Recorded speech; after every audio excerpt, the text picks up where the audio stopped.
Regan Slaymaker for International Boxing News. And I have the pleasure to be joined by super lightweight contender Campbell Hatton. Campbell, how are you down at the media day for yourself and Pat, mate? Yes, getting close now. This is like when things like this start popping up. You know, you're on the doorstep of the fight. So just getting itchy knuckles now. Definitely, mate, as well. Obviously, rematch with Jimmy Joe Flint, obviously October 26th. I mean, is there any other fight that you wanted after that first fight with Jimmy Joe? No, I was offered another fight in between, but I just think when I watched it back, even before coming down here, I could see there was so much I could have done differently, and I felt I lost the fight, if you know what I mean. So.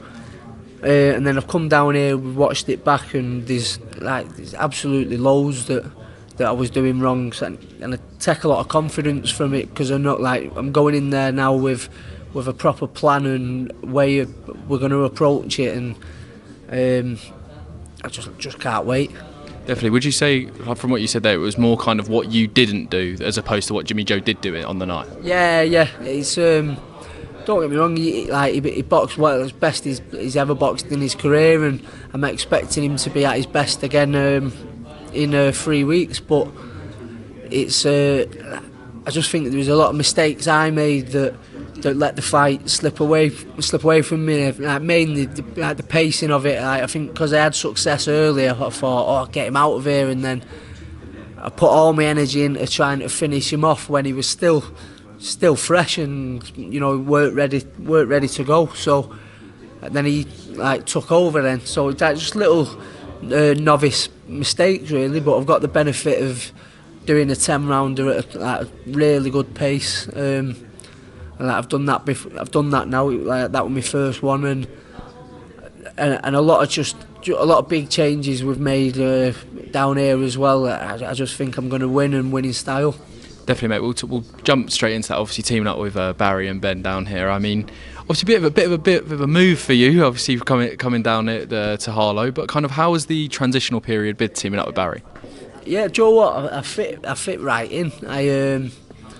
The plan was to come down here, try a few other gyms, and see how we got on. But I came down here, and after about 2 or 3 days, I knew this is where I needed to be, and obviously it is a long way from home. I live down here through the week. I get Friday, Saturday at home. Well, Friday night, Saturday, home Sunday. So it's not even 2 days.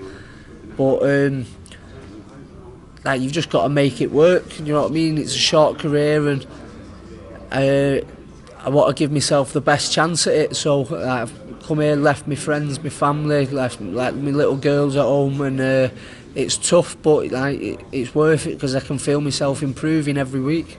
Definitely, mate, as well. Let alone kind of in-house sparring down here. Obviously, Lee Wood sat over there. You got Pat McCormack, but obviously there's a lot of gyms in and around Essex as well, with fighters in and around your weight as well. Definitely, kind of one thing that's helping kind of you progress in your career going forward. Yeah, when you surround yourself by, in anything, what you surround yourself with is what you become. So if I've come down here and I'm playing catch up to these lads, I know I've got to be bang on every session, and I'm learning from watching what they do. And you see there's champions in the gym, so you see how champions train, and you've just got to match it. So it's bringing me on loads. Definitely, mate. So obviously 15 fights in now. I mean, I remember like it was yesterday you had your debut in Gibraltar, wasn't it, on the Dylan White undercard. I mean, I remember that like it was yesterday, but 15 fights in now. What would you say kind of the hardest part or moment of your career has been so far?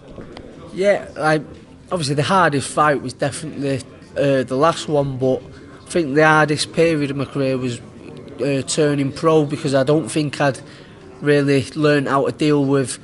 It took me a while to learn how to deal with all the pressure around it and all the eyes on me and on massive cards. I'd gone from boxing in leisure centres in the amateurs to doing a stadium in my third or fourth fight. So it did take a lot of adjusting to, but I think once I'd done that, I started building a lot of momentum then, and on October the 26th, I wanted to get that momentum back and start cracking on and put things right.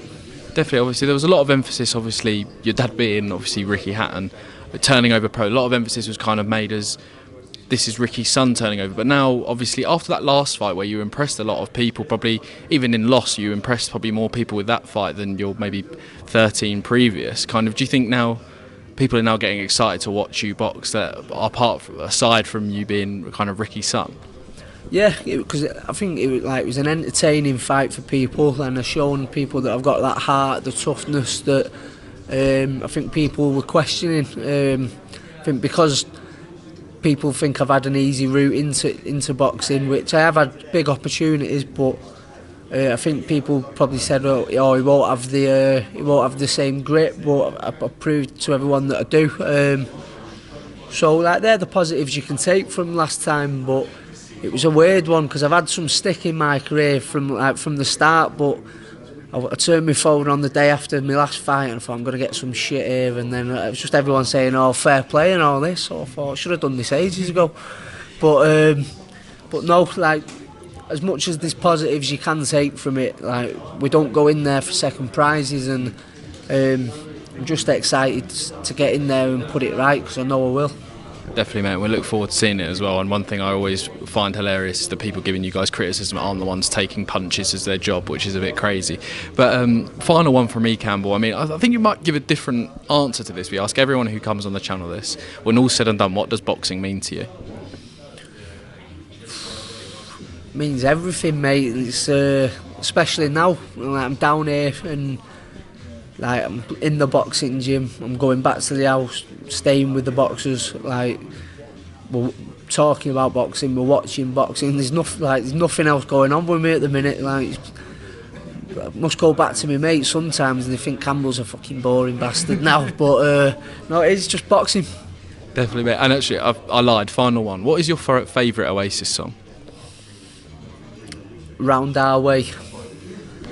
Do you know what? I've not actually listened to that one, so I'm gonna give it. I'll give that a listen on the way home. Campbell Hatton, thank you very much. Best of luck, October 26th. Cheers.